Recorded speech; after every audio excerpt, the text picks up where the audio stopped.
একদিন পৃথিবীতে এমন এক জাতি বের হবে যাদের সংখ্যা হবে অগণিত। তারা পাহাড় ভেঙে নেমে আসবে, নদীর পানি শেষ করে দেবে, আর মানুষ আতঙ্কে বলবে, এরা কোথা থেকে এলো?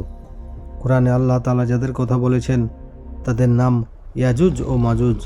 তারা ছিল এক বিশাল দেওয়ালের পিছনে বন্দী, কিন্তু কিয়ামতের আগে আল্লাহর ইচ্ছায় সেই দেওয়াল ভেঙে যাবে।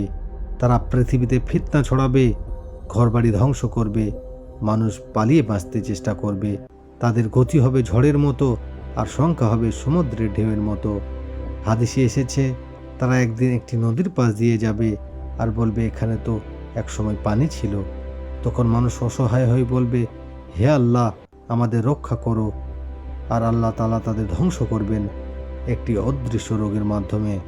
এই ঘটনা কিয়ামতের বড় আলামতগুলির একটি, যা আমাদের মনে করিয়ে দেয় এই দুনিয়া চিরস্থায়ী নয়।